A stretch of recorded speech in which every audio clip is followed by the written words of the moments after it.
The other day we were watching the Warriors game together, and you mentioned that you don't like the players being mic'd up pregame for at least the playoffs. Yeah. Why is that, and what would you do differently? Okay, here, I don't mind guys being mic'd up and it's one-way audio. So when you have a player mic'd up and then we can do like, the TNT audio assist and you hear him like calling out defenses, those types of things, that I'm totally fine with. I thought Draymond doing an interview where he wasn't just mic'd up, but had an earpiece in before game 2, so it's a two-way conversation, right, back and forth with the TNT guys. I thought that was a bad look. And listen, I like Draymond plenty. I've said I think he's, should have won 3 Defensive Player of the Year awards. He's, to me, a clear-cut Hall of Famer. I understand his value. But I also, if I'm his teammates, I'm a little irritated at how much Draymond, the future media personality, has intersected with Draymond, the current player. So this was more of like a Draymond Green specific thing, or is this like for everybody? It would be for everybody, but here's the thing. I don't think there's many players that would say yes to it. I don't think there's many guys that in the layup line, minutes before a playoff game, would say, yeah, I'm going to do a full back and forth interview. Like, I just think that, another player on the Warriors, Jordan Poole did. Jordan Poole did it, and I didn't see that one. But I think Draymond kind of gives him the permission structure, so to speak. Like, yeah, Draymond, would do it. Draymond says it's cool. I don't know. I just can't. I would be shocked if Steph did it. I know this much. We would crush Kyrie if he did it. Yeah. If Kyrie did an interview during layup lines of a playoff game, Marcus Smart, I feel like, would get a lot of shit for doing it.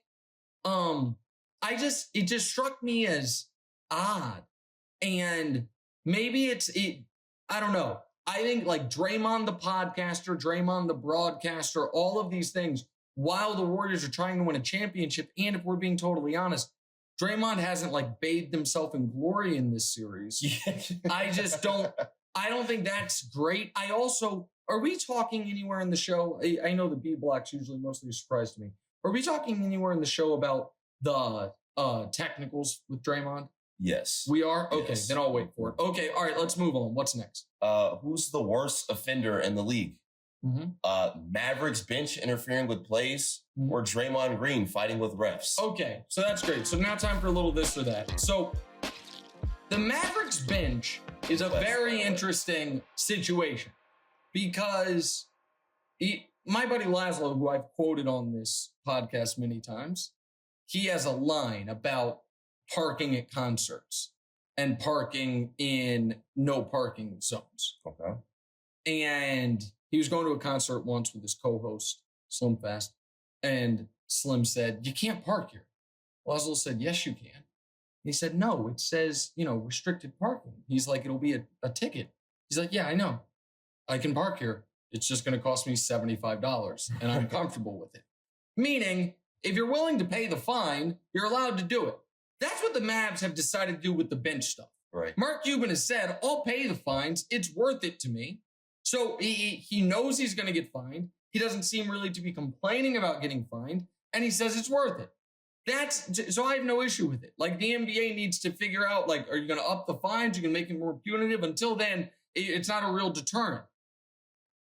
Draymond's stuff with the refs is so fascinating because Draymond has determined correctly that if he gets a technical foul early enough in a game, he is paying a 1 free throw tax to be able to act however he wants the rest of the game. And I can't really crush Draymond for this because the refs are doing it. If you guys didn't see game 2, Draymond early in game 2 got a technical and then just kept escalating the lunacy throughout the rest of the game because he knew they weren't going to throw him out. And it's very annoying, but I'll be honest. I've seen Luka do the same thing. Not in this series, but in previous years' playoffs. Luka, who loves to yell at the refs too, would get an early tech and then up the ante instead of lower it. because he knows you're really going to throw me out. What I would say is this. Draymond then got an early tech again in game 3, but he didn't lose his mind too much in game 3, to his credit. Maybe because he thought Mark Davis might throw him out. It's on the Mavs if Draymond gets an early tech to bait him into another one. Like if you're playing Frankie Nicotine minutes, even though he keeps hitting the side of the backboard on threes, or even Josh Green minutes, check them in and have him shove them and just see what. No, for real. Not do anything dirty like dangerous. Right. Just do that and see. And then Draymond would only have himself to blame because he's the one that already got the first technical. But it is a very fascinating dynamic where Draymond is just paying a 1 free throw tax to be able to act and yell and bemoan however much he wants. It's not incredibly watchable. And I don't think it makes him look good. And I also don't think it's a good look for Draymond that he is more shocked than anyone when he hits a jump shot. And every jump shot he makes, which is only 1 or 2 a game, right, he reacts like it's a contested 38-footer for his 40th point. Like Draymond yesterday hit a foot on the line, top of the key 2, and then was flexing and snarling, and then they showed his line, and it was 2 of 6 points. It's like, buddy, like you gotta calm down. All right, what's next? Hey, thanks for watching. Hit the subscribe button to get more from the show, and make sure to click the bell to get notified every time new content drops. Check out full episodes of What's Right wherever you get your podcasts, or just click the link in the description below.